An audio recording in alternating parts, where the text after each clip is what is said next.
Hello, welcome back to Lady Vinyl Gaming here on this Tuesday for our story hour. For those of you who are new to our stream, Tuesdays at 5 p.m. Eastern Time, we do a sort of a voiceover only game. No, it's a voice only. Oh my lord, let's try this. Let's try this in actual words I'm trying to use. We do a voice-only stream of a text-based game. It's very much similar to the Choose Your Own Adventure books that at least I grew up reading as a child, of Vampire the Masquerade: Shadows of New York. If you do like this, or you enjoy my voice at the very least, Sundays at 1:05 p.m. Eastern Time, we do have a regular stream where I lately have been playing Dragon Age Origins, but there are also other games that get played in there as well. And there is other content available on OnlyFans. And the streams, both this one and the Sunday stream, are available on YouTube.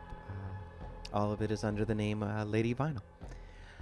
Last time we were doing Shadows of New York and having story time, we had been playing the game. We had gotten to talk to the priest without Benoit being around. I remember that. We had run into, I guess, or discovered a few vampires and a few more of Callahan's clan. And people vying for the head of the Anarchs. So let's see where we go from there. I'm just chilling at Torque's when suddenly a shrill, loud voice pierces my eardrums. "And what the hell are you doing here?" Oh yay, it's the pissy lady from Torque's Inner Circles. Are you always this pissed off? Only when Ivory Tower bootlickers pop up to ruin my day. If you want me to act happier, make yourself scarce. No can do. Your boss let me in here. The hell he did! Get out! Thought you'd be more open to cooperation after our last talk. Not when you're trying to make deals behind my back, bitch. Mia, it's okay. There he is, walking through the door. One of the most infamous New York City barons, or, as some people started calling him the moment Callahan met his end, the Baron of New York City. Torque, we're talking about this cheat. The situation is a little bit different now. Tamika sent her. What? Bullshit! I wasn't able to track her down for weeks. Well, I did. And guess what? It took me one night, you clown. I've had enough of a bitchy henchwoman for the week, so I can't help but put her down. She shoots me a hateful look, but Torque gestures at her to stay quiet. This is reason to celebrate, not to get mad. Now, if you allow the two of us a private conversation. No way! I want to keep an eye on her. You will keep an eye on the exit, and that will be enough. Please. He puts on his best authoritative tone, and it works. No protest this time. Mia leaves the room. When talking to Mia, you mentioned cooperation. First I've heard about it. I've tried to make friends with her so that the investigation would go more smoothly.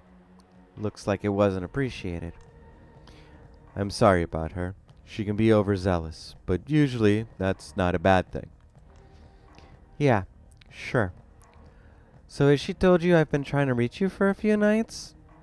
I don't think so. Have you? Well, I'm the dumbass the court ordered to investigate Callahan's final death, so considering your connection to the case, I thought it'd be prudent for us to talk. Ah, so that's you. Yeah, now I know you're probably anxious to hear about Tamika. I'm surprised to hear you two know each other. We actually met through this investigation.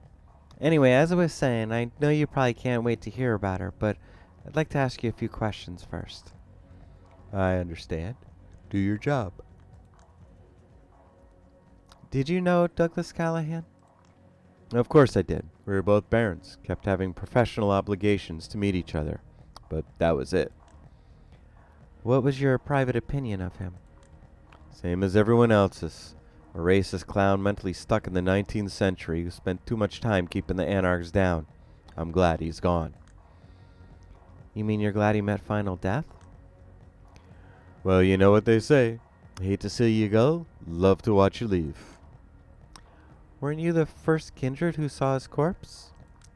I was, but it was his ghouls who found him. By the way, we've established that some of them tampered with the crime scene. They were properly disciplined for that. Convenient story. Let's move on. What's your alibi for that night? None. I was running around town the entire night taking care of various issues. Unrelated to Callahan, but I don't intend to divulge them to someone from the ivory tower. So, you have no interest in proving yourself innocent? My official position was made clear. It's the Camarilla who are to blame. It's your job to prove me wrong. Kurwa Mac. At least for once, can I face a problem that can be solved with pure logic, not politics? Any findings on your side I should know of? Ask Mia. She's the one who handled the murder scene. I'm not privy to all the details. Hope, D'Angelo, Agathon. Any idea who those people are? Can't recall. Sorry. The evidence I found suggests a potential link between Callahan and Tamika. Any clue? I knew both of them well, but as far as I know, they've never met. That's it. Oh well. Not sure what I expected. He's the kind of guy that can only be pushed to talk if I had something concrete to push him with. Time to move on. Well, regarding Tamika, finally. I'll cut straight to the chase. She wanted to inform you she was skipping town for a while. The SI is hot on her trail and she needs to lose them ASAP. I've told her countless times, if she's in danger, I will always be there for her. Does she think she can find a secure way out of town in this situation? She's safe. So you say. She's got some other friends in high places. She'll manage to get out. Gotta admit, that's not what I expected to hear. Or what I wanted to hear. But why did she decide to contact me? She wants her ring back. His aura changes in the blink of an eye. Ah, I see now. So that's why she didn't show up herself. Wouldn't even face me when delivering the final insult. Uh-oh, looks like I stepped on a landmine. She said the ring was a symbol of the trust she put in me. No way in hell I'm going to give it away. Not until she gives me the chance to explain myself. I need that ring to get Tamika to talk. But with the way he's acting, it doesn't seem likely he'll be willing to part with it. It might require me to act shitty, but maybe. Time to change my approach.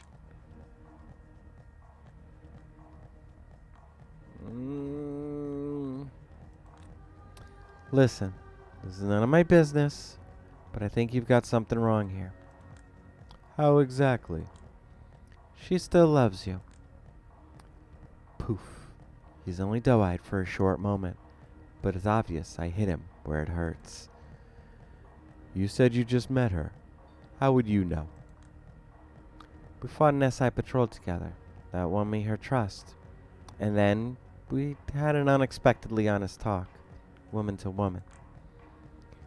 Glad Mia is away. If she was still in the room, I'd be far too embarrassed to let this shit escape my mouth. But Torque just nods, prompting me to go on. She is conflicted. She understands the painful realities of this world, but wants to hold on to her ideals. That's why it's hard for her to stay close to you. Even though deep down she resentfully respects your slow and steady work, she still wants to give her own approach a chance. Oh my God, what am I doing? Then why would she want the ring? To me, it's an obvious message. I was wrong to put my hopes in you. It's punishment. She wants it to remember you by, and to have the symbol of those hopes near her, to remind her there's always another way. Look, I know this is hard for you, but you gotta give her time and the benefit of the doubt. It will pay dividends in the long run.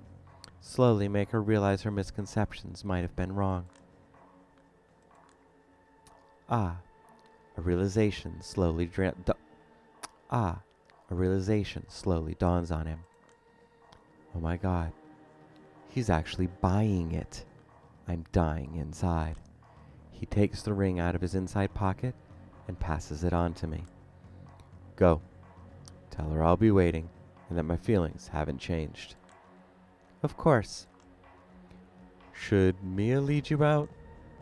No need, no need. I'll manage. As I leave, I feel very self-conscious about the pace of my walk. I feel like I just got away with murder. If he relays what I said to Mia, she will probably see through my bullshit in an instant. But well, won't be my problem at that point. Time to meet Tamika. I find her already waiting in front of the Jewish Museum. How did it go? She raises her eyebrows as I put her golden ring into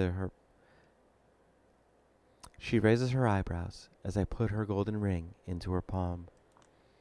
I'm quite surprised, to be honest. I didn't think you'd succeed. Turns out I'm a talented diplomat. Psh, from my experience, that usually means a liar. She looks at the ring with a gentle gaze, then stores it safely in her pocket. Or has he really changed? Who knows? I just met him for the first time in my life. Unlife. Anyway, I've kept my end of the bargain. Of course, it's time I keep mine.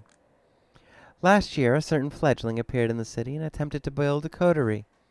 That list you found on Callahan? That's the list they've got. They contacted each of us, then found themselves in deep shit. S.I., Kaiser, Sofer Langley, some shadow players manipulating everything from behind the scenes. Then they disappeared. Kaiser. That name popping up once again. It can't be a coincidence. No one knows where or why. Doesn't really matter. That happens when you punch way above your weight. Hope they're doing fine despite all odds. In any case, Torque got involved too. That's how I met him, actually. He got hurt. Didn't want to say how. Claimed it could put anyone who knew in danger. Whatever happened, it gave him the drive and the desire for change. For 2 months, it was a beautiful kindred. Plain and simple. But suddenly, something happened to him. Something in him snapped overnight. His tone mellowed out, his actions became timid, his language became more befitting of a political science student than a charismatic leader.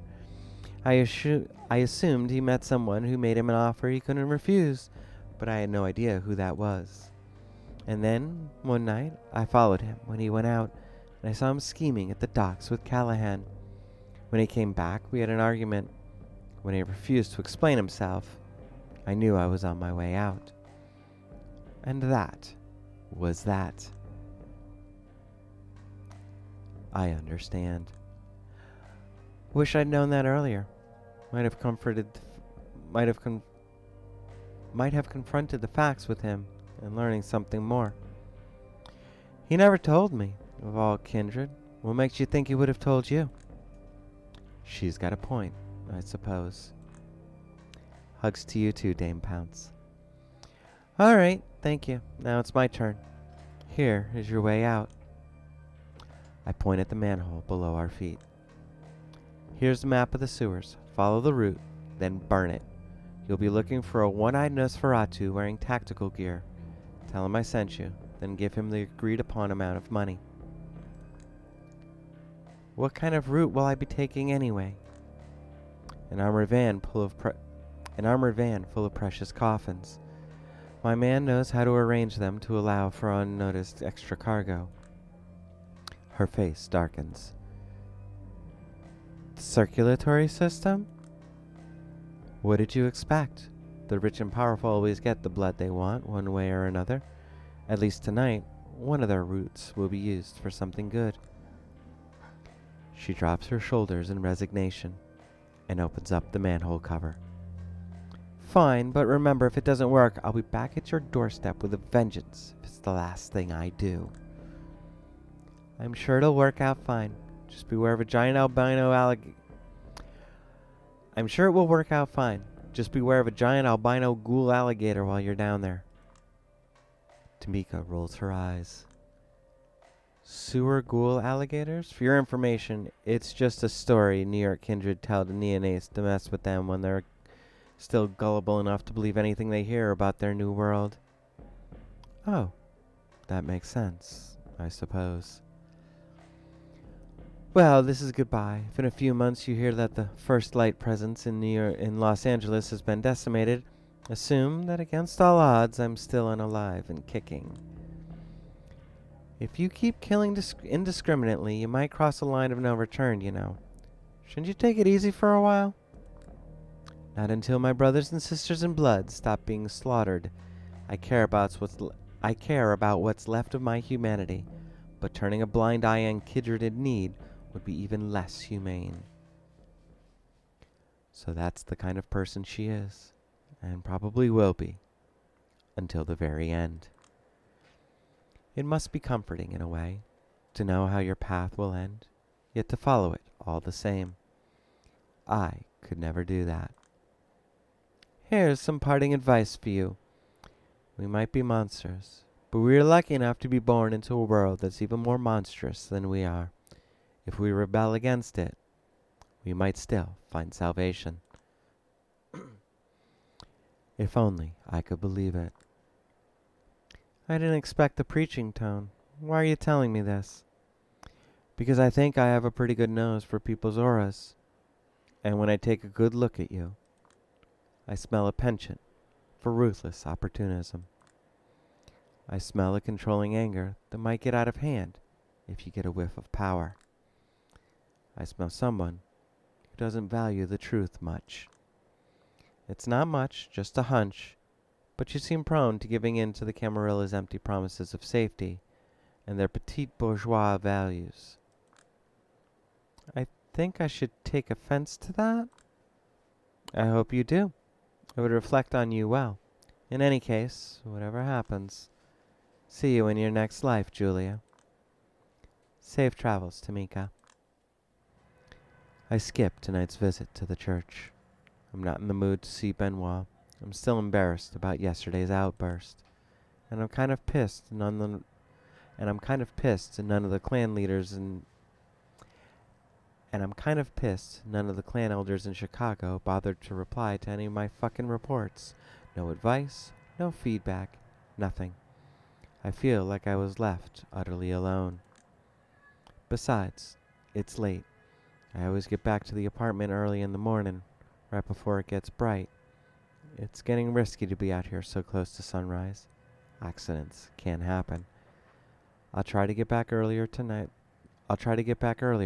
night. Attempt to surprise Dakota. Yeah. I'm back. Yay. How was work? All caught up? I managed to get my deadlines postponed. All our clients are canceling and delaying orders left and right. Huh. Does that mean you'll have time to help me with my makeup tomorrow? We'll see. Perfect. Alright, I need to disappear before the sun catches up with me. Hey. Yeah? I love you. Oh. An uneasy silence fills the room. I'm not getting out of this one, am I? Well, I've already come up with one love story tonight. What's another? I love you too. I quickly turn away to avoid looking at her sincere smile and leave to rest.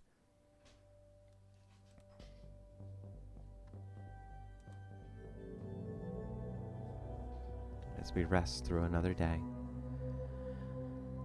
I finally reach Big Beat Burger, hoping to recuperate from all the mental damage accumulated over the past few days, only to find out the doors are locked and nobody is inside. No. I need to be soothed. I need my routine. You've absolutely got to be kidding me. Closed? What the fuck do you mean closed? I mean, we're in the middle of a pandemic. Everything's closed. Pandemic? What pandemic? Do you live under a fucking rock? It's a new SARS virus, straight from China. The whole world's going crazy over it. People are dying left and right. Holy shit. I didn't know something like this could still happen in this day and age. Somehow, it always felt like we were beyond it. Okay, now I'm gonna be completely honest with y'all here. I don't know when this game was released. So I'm actually looking that up because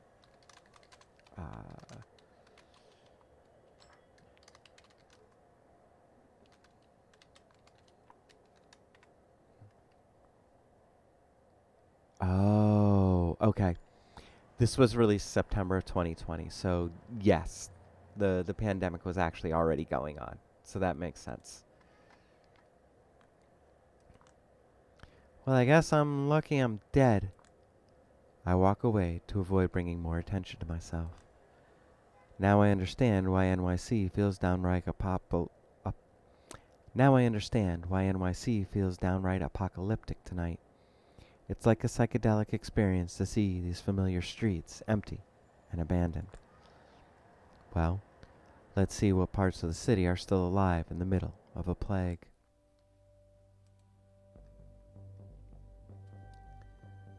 It took just 2 days for the city to go all the last man on Earth. I probably won't have a better chance to soak in the atmosphere. Or an aristocratic taste. Wow. Okay. See, even I can't pronounce everything right the first try. All this malaise spreading through the boroughs is putting me in a weird mood. Seems like I can't outrun it. So maybe I'll intensify it instead. Smallpox hospital, here I come. I entertained the thought of sneaking through a hospital to see how things appear up close, but it looked like an actual war zone, so I decided against it. I don't know what I expected with the way healthcare reforms have been going in this state. Fewer facilities in poorer areas, fewer beds, less funding. We're just reaping what we've sown. That's why I used to honestly consider going back to the old country. An American friend was like, "Why would you go back to that shithole?" He was shocked to learn we have normal free healthcare. Anyway, if an active hospital won't do, this one might. The smallpox hospital on Roosevelt Island, built to quarantine the poor and the unloved victims of pandemics away from normal citizens' eyes. In spite of its disrepair, or maybe partly because of it, the architecture still manages to perfectly convey the building's painful history. There are ghosts here, but they're mostly the good, metaphorical kind. Not the kind I usually see. Looks like there also might be a lone physical being here. I hear someone sneaking through the ruins. That's that, for my peace and quiet. But oh well, I need to satiate my thirst anyway. How do I approach that person? I walk in the general direction of the footsteps. It doesn't take me long to spot a silhouette walking towards me. It's a woman. I stand in the middle of her path, signal her with my palm extended, and exclaim, "Stop right there." "What?" In her panic, she drops something on the floor. It breaks into 1,000 little pieces. "God, don't scare me like that!" I'm sorry?" "Ugh, look what you made me do." She kneels to pick up the pieces of some ugly glass sculpture. The shape is familiar. Was that a Scrooge McDuck figurine?" "Yes, it was a Karl Barks design. They stopped making those decades ago. You don't even know how long it took me to find it. I was really looking forward to decorating my haven with this. Ugh." "A Scrooge McDuck. Ugh, it's pop art, okay?" Haven. Of course. Now I realize what I couldn't put into the words. It was the feeling she might be kindred. She seems airheaded and eccentric, but I wouldn't want to pick a fight with her. call it a hunch. I apologize. My name is Julia. I'm a Lasombra representative for this city. Some representative you are. Absolutely horrible first impression. Somehow we've never met before. Do you live here? I prefer keeping to myself these nights. More time to hobbies if you hide in secluded places like this. What's your name? Just call me Princess. Princess? My true name is for friends only, and after destroying my true name is for friends only, and after destroying my treasure, I count you a sworn enemy. When you least expect it, I will find you. I will trap you in a realm of eternal pain. I should complain to the court at least, honestly. Tell Helene to start looking for a replacement. So, sorry won't cut it, huh? Kadir would surely be thrilled to see Prince Helene sign me with a mission of looking for a rare Scrooge McDuck statue, but I prefer to avoid that fate, even if it doesn't seem very likely. How can I make it up to you? Should I, search for a replacement online, or... Whatever. I'm not going to lie to you. I prefer to not stay mad for long. It's exhausting, and it's a threat to your beauty, both inward and outward. So yeah, I think I'm going to ask you for a small favor. Then we'll be square, and I won't have to worry about becoming ugly. Sound good? What favor? See, I'm super into low art these days. That's why I collect stuff like Scrooge McDuck lamps. I used to be hardcore into high art before. Studied the harmonic structure of Bach's cantatas, taught myself Arabic just to sweep over Middle Eastern poetry, read a lot of Joyce and Adorno, etc. Eventually, these hobbies got boring, as all things do. So I'm switching it up now. Comic books, heavy rock music, modern Hollywood movies, stuff made for small children, basically. The problem is, I think I'm still not low enough. There's still too much mastery of the form, too much restraint, too much respectability, too much tastefulness. I want to feel the rush of gazing into the soul of someone willing to admit to truly degenerate desires and obsessions. So I want the lowest kind of art you can find, just to sweep me off my feet, and we'll be good. Not the kind of request I expected, but how low is too low? There's no such thing as too low. Huh. Okay. Back when I was alive, I refused advances from a guy who lived just outside of Astoria. He definitely still owns some incredibly low art. But what exactly should I get her? Video game. Gotta love that. Okay, I'll be back in a jiffy. It takes me just over an hour to get there, wake him in the middle of the night, mess with his head a little, and get back with an appropriate low work of art. So, I've got something. Don't be shy, what is it? I pass her a DVD box with a busty hand-drawn girl licking a giant cantata. According to a description he printed for me, this thing is named Rorisu no Daibuken. Yes, folks, in real life, I am horrible at pronunciations. I get that. I know that. I'm sorry, but it's what you have to deal with. The cover says Lilith's Carnal Carnival. You had no idea why the name is written like that. Anyway, this 90s original video animation presents us with a tale of 5 big-bosomed samurai warriors traveling through America in search of General Hastavista, the Incubus King. Don't let all the titillation misguide you. The main draws here are peerless direction, a nearly avant-garde editing rhythm, and dialogue that coyly comments on traditional gender roles in anime. Once you see the animation in the final battle, you'll understand why it never fails to set a Sugaja fan's heart ablaze. Note, Sakuga uncountable. In Japanese animation, yes, anime, we know that's what anime it comes from. A sequence of noticeably higher quality used to highlight a particularly important scene. So yeah, it sure does sound like low art. Eyes down, I await her response. This is great! It is? Yeah, I have no idea what I'm looking at, but I can feel that it's utterly degenerate and naked in its intentions. Just what I needed. Believe me, I've had more than enough of art trying to dazzle or win me over or be used as a stepping stone in someone's illustrious career. I just want someone to be like, screw it, I don't want to impress anyone. I don't want to get anywhere. I just want to vomit out of my soul for all the freaks like me to see. I like that in its own way. That might be the ultimate form of art. So is my debt paid? I suppose. So can I know your name now? Let me think. No. She turns away and disappears into the night. Well, that was an interesting distraction from all the malaise in the city. I suppose it's time to go back to the miserable business I've been saddled with. The time comes for me to meet up with Kadir, and hopefully D'Angelo too. The last position on my list. This better be good. And this is D'Angelo's Anjutsu. Looks like a dump. Blah.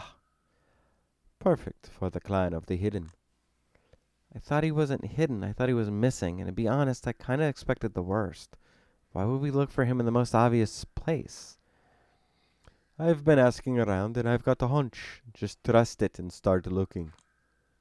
Fine. Who is D'Angelo anyway?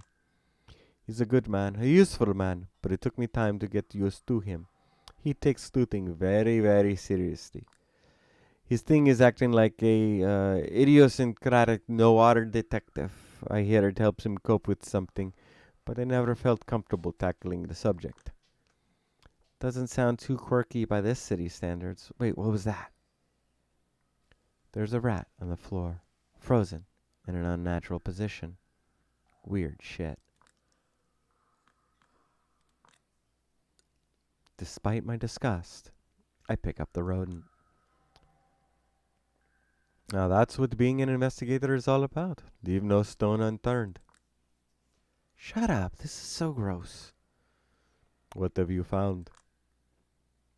I take a close, hard look at the rat. It's alive, but from what I see, he's just stretching out, and like grinding his teeth without a care in the world. That's called bruxing. What? When a rat chatters its teeth, it's bruxing. He's not acting panic or aggressive, so I guess he's just happy. I look at its face. I don't know, his eyes keep coming out of the sockets and going back in. It looks disgusting, like he's in a lot of pain. So he's boggling. He must be really content. How does he know so much about... Never mind. I'm getting an eerie feeling. This is weird, man. I have a feeling there's a kindred hiding nearby. Weird. My thoughts exactly. Kadir slowly approaches a secluded corner of the room. And there it is. He kicks a pile of clothes lying on the floor. I'm just a corpse. Leave me alone. Lucky for you, we're all corpses here, D'Angelo. You're among friends. Clumsily, drunkenly, the pile of clothes transforms into an unkempt man who looks like he's suffering from some sort of skin disease. You know, a true friend would just bury me. Unlucky for you, we're not that kind of friends. Lucky, unlucky, schmucky my ass. How do you guess I was here? See, I've been asking around for the past few days. What I've learned is that for reasons that can be best described as nebulous, you've made quite a few enemies since last year. Yeah, tell me something I didn't know. And the one thing that caught my interest is how everyone has it on good authority that your place was raided a few times without you being found. Yet nobody has assumed responsibilities for these acts. Hell, doesn't that den always look like it was just raided? Can't blame anyone for making an educated assumption. I had a hunch these might be more than rumors. See, it sure looks like a convenient coincidence when everybody hears something that makes them look the other way. And coincidences are for fools. You've got my number, and you can see my ugly mug right in front of you, so it's no use playing dumb, I suppose. Agreed. You've seriously spent all these weeks holed up in here. Is the hunger not getting to you? You've got a lot of critters around this place, and we've become chums. Some of these rats actually got addicted to the kiss. They come to me every night acting like coke hounds, begging for it. Been getting them drunk just to get some rush out of feeding on them.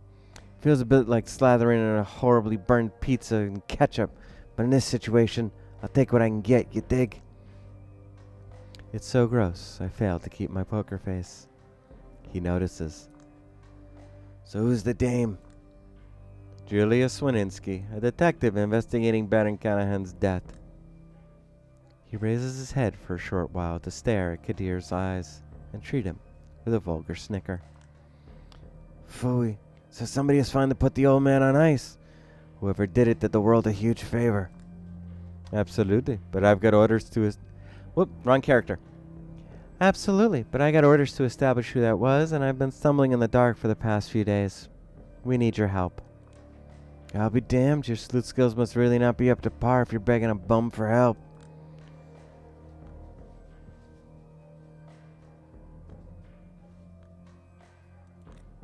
I'm not a sleuth. I'm just someone who's forced to act like one. Good for you, kiddo, good for you. If you stick to this trade in this day and age, you gotta be batty as hell. So why did the court pick you? What used to be your day job? I was a journalist. Ah, well, I understand then. A private investigator might be a respectable step up. He accidentally lets a metal flask in his hand slip out and fall to the floor, then struggles to pick it up. Kadir can't bear to watch. God, what happened to you, Gianna? I've never seen you this low before. Stress-related disorders causing disruption of my routine is what I think a Stress-related disorders causing a disruption in my routine is what I think a shrink would say. Happens when a lot of shitty folks are out to put a stake through your chest. Help us out. Tell us what you know, and we might be able to help you in return. Yeah, respect where it's due, miss, but I think it's gonna be the other way around. I ain't telling the two of you shit, pardon my French, until I know I can count on some protection. Gianni. Don't you Gianni me, Kadir alas me. I know your level, but I also know that your honor is one of the few things you care about. You want me to endanger myself?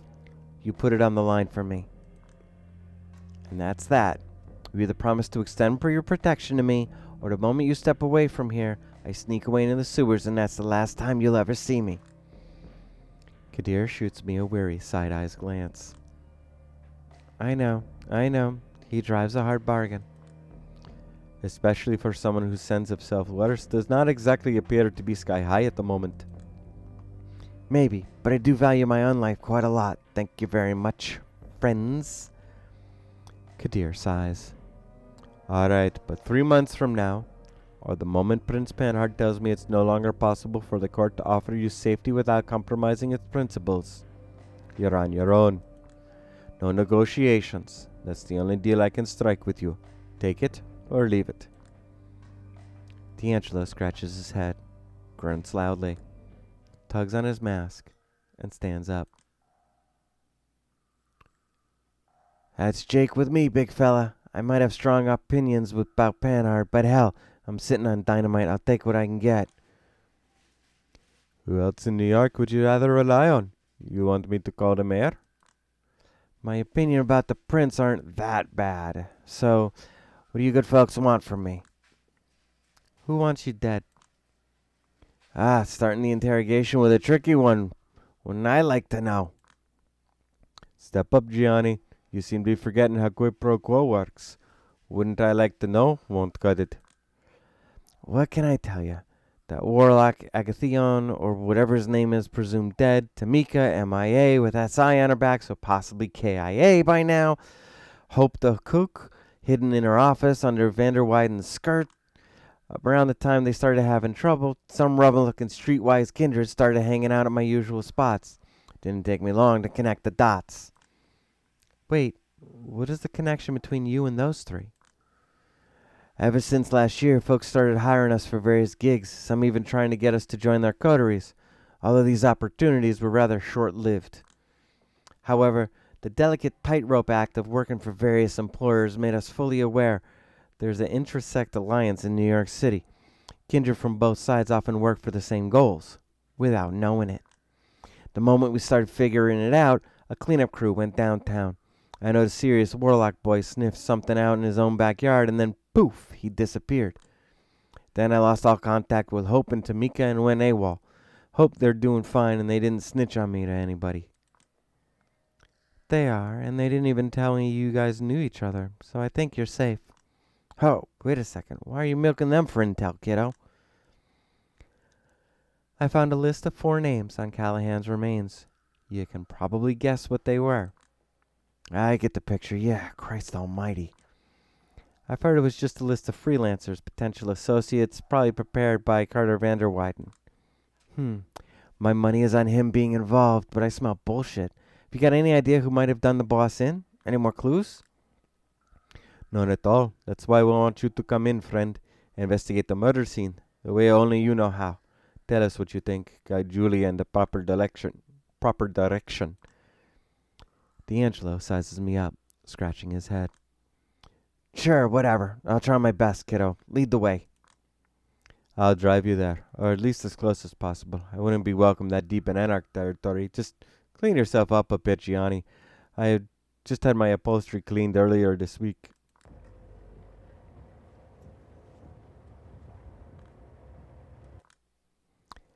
After dropping us off at the same place Catherine first introduced me to Mia, Kadir quickly drives off. Here we are. Swell, a classic closed room mystery. Let me take a look. He starts walking around the office, carefully taking in every element. So you're saying you're basically a nobody, but you can simply call Catherine Weiss and have her open sesame and Anarch crib for you? Don't know. Sure sounds like somebody to me. Don't misunderstand. I only met her during the course of this investigation. Everyone's basically been treating me like dirt wherever I go, and I'm only acknowledged enough to legitimize this sham. Lord Castlereagh? Now that was an abrupt interruption. I was busy sharing, damn it. Excuse me? He's pointing at the painting of the man overseeing this entire office. I met murder on the way. He had a mask like Castlereagh. Very smooth he looked, yet grim. 7 bloodhounds followed him. He seems to have completely switched his modus operandi upon seeing the murder scene. He's in his own little world, and his behavior has become more machine-like, erratic. I still don't follow? I never knew the old Irish coot was into the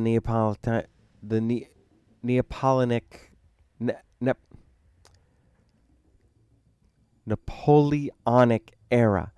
But then again, I have no idea about his exact age, of course, so maybe that's when he lived or was born. Anywho, pay minimal attention to me, okay? Who am I looking at here? Right.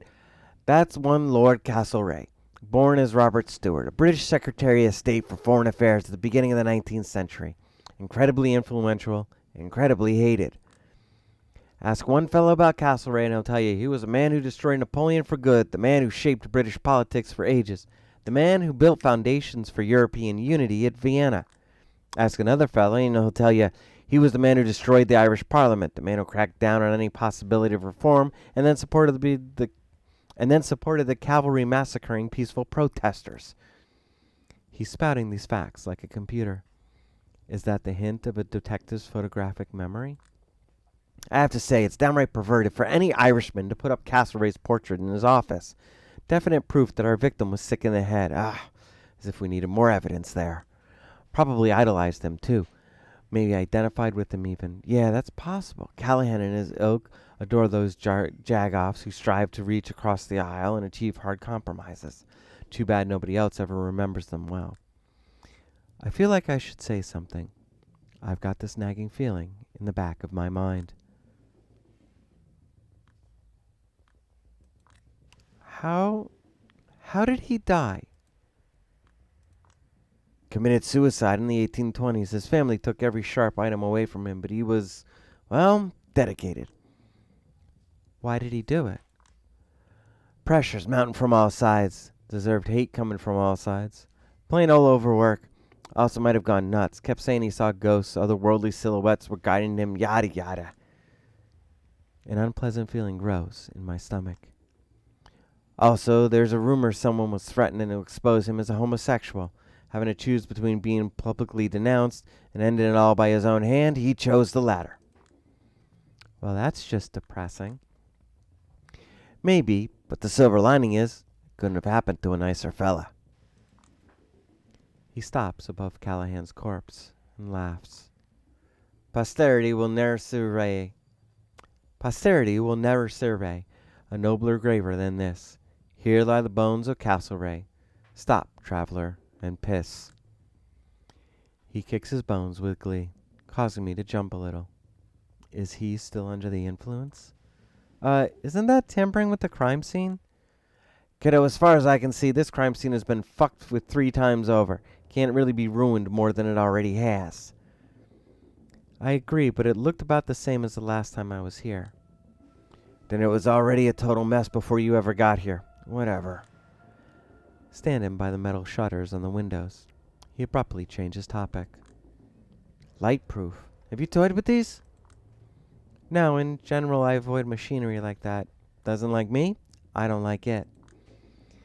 They don't like you. They don't work properly. It's like I give technology an allergy. Sometimes industrial cameras mess up my face. Sometimes I can't use a phone. You think it could be useful, but it's just a curse. I see. You think these blinds could have been a murder weapon? Yeah, I did entertain the possibility. Would make sense, wouldn't it? Let's say for some reason our stiff was standing there as the sun was rising. Maybe staring at poor old Castlereagh looking for a soulmate to accompany him on the other side. Yet another guy pushed by suicide, by politics. Pretty old school romantic, yada yada. Or maybe it was torpor. Or maybe it was a freak accident. Or maybe it was premeditated. In any case, sunlight would be a perfect murder weapon, no? He takes off the mask to shoot its disfigured smile my way. Well, that's just a theory anyway. Well, it sounds sound. Does it? 'Cause I was just spitballing. It's practically impossible to make certain now, kiddo. The most logical cause of final death would be damage to the heart, and that could easily be done without damage to the skeleton. He sets off with a wink. What is he playing at here? The safe. Anyone made a crack at it yet? As far as I know, only Callahan knew the code, and the safe itself is pretty hard to crack. Watch me, kiddo. He presses an ear to the safe and slowly begins to rotate the dial. Stop clowning around. You're a safe cracker now? When you're cursed with continence such as mine and you decide on a job such as mine, you gotta be a jack of all trades. Yeah, but still, sounds pretty hard. Last year, there was a random fellow visiting a heritage museum in Alberta. He found a safe that hasn't been opened in 40 years. Not a single specialist nor even a blacksmith could handle it. The man just studied the numbering, listened closely to the mechanism, attempted the most sensible combinations, and voila! The unthinkable happened. That's where just trusting your instinct leads you. Too bad he found nothing inside but an old pay sheet. A metallic screech. The door opens. I'll be damned. And it looks like we've got the same case here. Confetti, a few random papers scattered around. But for what it's worth, the lock has obvious traces of mechanical manipulation. Probably recent too. Reeks of foul play. But what do we know for sure, really? I'm done here. You can take over. Another wink. Another walk in a random direction. I look inside the safe. Quite spacious. I haphazardly grab everything that's left inside the safe and hide it on my person. Then close the door so that nobody knows he managed to crack it. When I turn around, he's motioning me to come closer to a sheet of paper lying on the desk. So yeah, kiddo, you probably know the entire beeswax about Schrodinger's cat, so I'm not going to bore you with that. But honestly, anything could have happened here.